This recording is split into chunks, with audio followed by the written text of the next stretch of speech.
في الفيديو ده هنتعلم ازاي نحول الكرتونة دي للعمل الفني الجميل ده. بيتهيألي لو حد شافه مستحيل يقول ان هو معمول من الكرتون.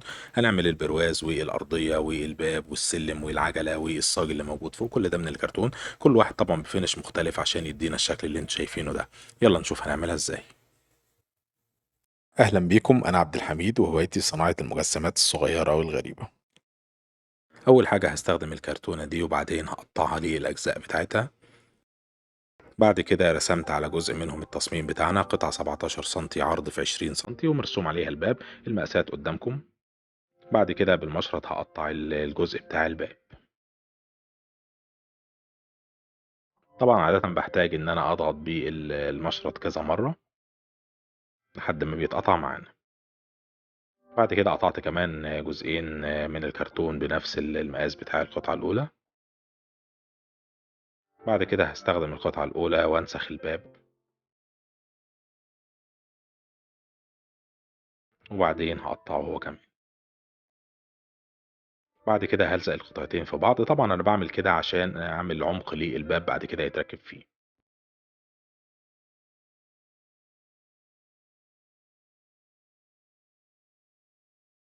وبعد ما خلصت هستخدم اللزق بتاع الدهانات عشان اداري الحروف بتاعة الكرتون.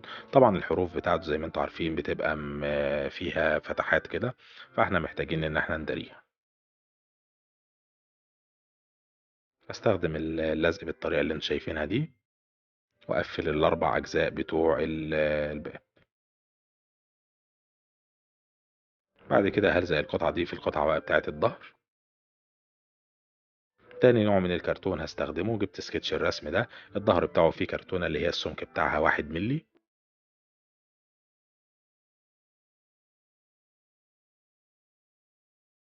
هستخدم القطعة من الكرتون اللي قطعناها من الباب وبعدين هرسمها على الكرتونة 1 ملي، وبعدين هقطع جزء ده هيكون الباب بتاعنا. بعد كده هستخدم نفس الكرتونة واقطع منها شرايط بعرض 1 سنتي تقريبا.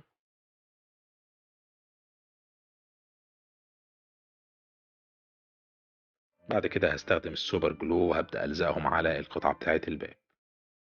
طبعا أنا قاطعهم بأطوال أكبر شوية، وبعد كده هنقص الزيادات في الآخر. هلزقهم جنب بعض بحيث إن يكون بينهم فروقات بسيطة، على أساس إن هي ألواح خشب مع بعض. بعد كده هقطع الزيادات.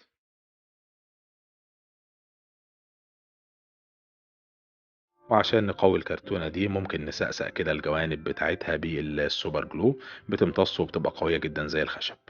بعد كده قطعت الشريطين برضو بالعرض على المقاس بتاع الباب. بس قبل ما اركبهم هحاول ان انا اعملهم بشكل الخشب القديم، فاقطعهم كده بشكل مش متساوي واقطع اجزاء من الطروف بتاعتهم. واللي معانا لحد هنا ما ينساش اللايك للفيديو. بعد كده هلزقهم مكانهم فوق وتحت. وبرضه نفس الفكرة لو عاوز أقوي الكرتون ده من فوق، بستخدم كده السوبر جلو وأسقسقه برضه وهو بيشربه، وبعد كده بيتحول زي الخشب. بعد ما نشفه هستخدم الهاند دريل ده، وهعمل إخرام كده أو فتحات في الخشب اللي بالعرض. دي هتمثل بعد التلوين كأنها أماكن للمسامير. بعد كده هستخدم قطعة رفيعة وهستخدمها كأنها الأكرة بتاعت الباب. بعد كده هستخدم قطعة من الكرتون برضو عبارة عن طبقتين على بعض لزقتهم، وقفلت الطروف بتاعتهم برضو بنفس اللزق. عاملها بنفس العرض بتاع القطعة بتاعت الحيطة. دي هستخدمها عشان اعمل الأرضية. أول حاجة هعلم المكان بتاع الحيطة اللي ورا. هعمل خط كده، الخط ده احنا هنسيبه وبعد كده نشتغل بقى في المساحة اللي قدام. النوع التالت من الكرتون اللي هستخدمه الكرتون بتاع البيض. هو عندي باللون ده، طبعا موجود بألوان مختلفة. الفكرة فيه ان هو كرتون معاد استخدامه، فبتلاقوا فيه ملمس كده خشن هنستخدمه في عمل الحجارة بتاعة الأرضية. هاخد حتة كده واقطعها بأحجام صغيرة، أحجام عشوائية يعني. بعد كده هستخدم الشمع وابدأ ألزق القطعة دي جنب بعضها. زي ما انتم شايفين انا بلزقها بحيث ان هي ما تتعداش الخط اللي احنا رسمناه قبل كده.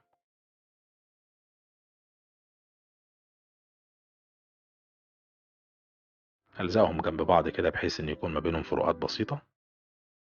وزي ما انتم شايفين كده برضو سبت مساحة في الناحية التانية، هنعمل برضو فيها نجيلة وحاجات زي كده. هبدأ التلوين بلون أكريليك أبيض مضاف عليه شوية غيرة بسيطة. مش هنضيف غيرها كتير عشان ما تخليش الكرتون يتني مننا بعد ما بتنشف. هلون بيها بقى كل الحاجات اللي احنا عملناها كطبقة أولى. أما بالنسبة للأرضية فأنا لونتها بلون رمادي غامق شوية.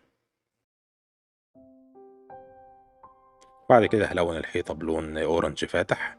الجزء الفوقاني هيبقى باللون الفاتح ده، الجزء اللي في الوسط هيكون بلون أغمق شوية، هو مش باين في التصوير لكنه أغمق شوية، والمنطقة اللي تحت لونتها بلون بيج. التدرج اللوني واضح في اللقطة دي. بعد كده بالنسبة للباب هلونه بلون أزرق فاتح، طبعا الألوان اختياري.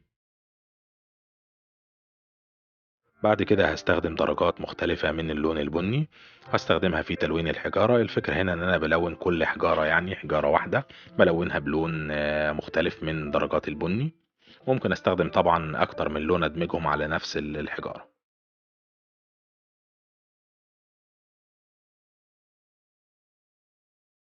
عشان يبقى شكلهم بالمنظر ده. وعلى ما الالوان تنشف هعمل عجلة هتبقى ديكور كده جنب الباب.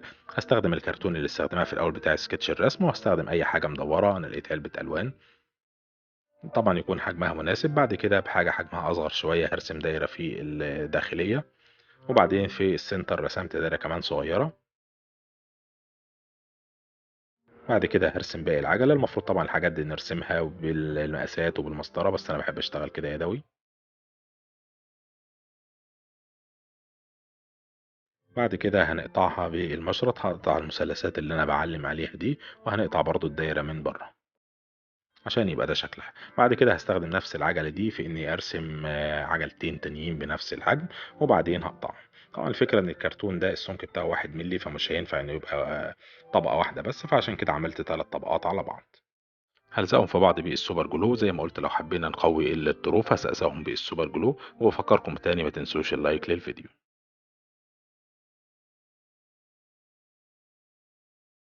بعد كده هديلها طبقة برضو أولى من لون أكريليك رمادي مضاف عليه غير أبيض. بعدين بدرجات من البني لونت أول طبقة من اللون البني الغامق. وبعد ما نشفت عملت تشبيحة كده دراي براشنج بلون بني أفتح عشان تديلنا شكل الخشب. طبعا التلوين ده يعني يمشي الحال، ما هوش احترافي لكن هو يمشي الحال جدا. بعد كده هركب الباب مكانه، وبعدين هلزق الحيطة في الأرضية.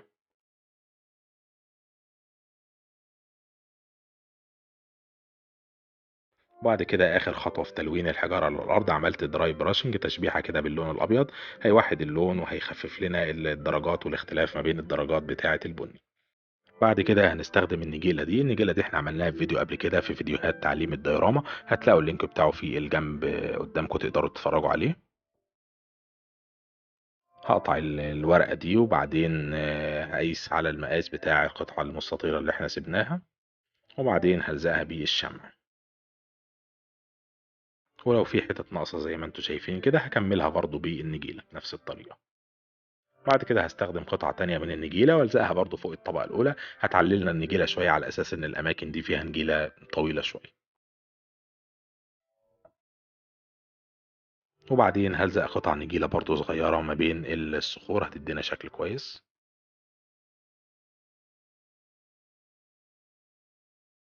بعد كده هستخدم شرايط برضو من نفس الكرتونة بتاعت سكتش الرسم وعملت بيها السور ده. طبعا الفكرة بتاعته بسيطة أظن مفهومة جدا.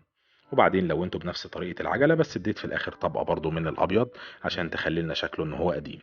بعد كده هستخدم قطعة الكرتون دي بنفس العرض بتاع الحيطة.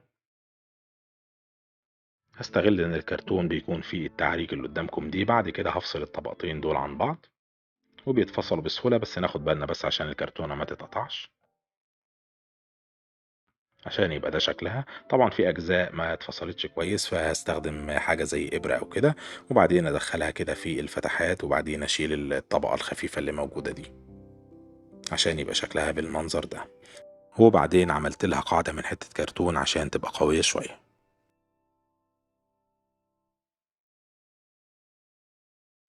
هلونها بطبقة أولى من لون بني محمر، وبعد ما ينشف هدي طبقة واحدة بس من لون فضي ميتاليك. الفكرة في الطبقة الواحدة إن اللون البني يبان في بعض الأماكن، هيبان كأنه صدى يعني.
يبقى شكله بعد ما الشمع نشف وشلنا اللزق. طبعا هعمل 4 قطع بأطوال مناسبة. بعد كده عشان أعمل الزوايا 45 درجة، أحدد كده عند الزوايا بتاعة البرواز بتاعتي، وبعدين هرسم خط على الاتجاه اللي فوق، وارسم برضو خط في الجزء اللي هيكون جوه من البرواز. بعد كده هرسم خط ب45 درجة فوق وتحت،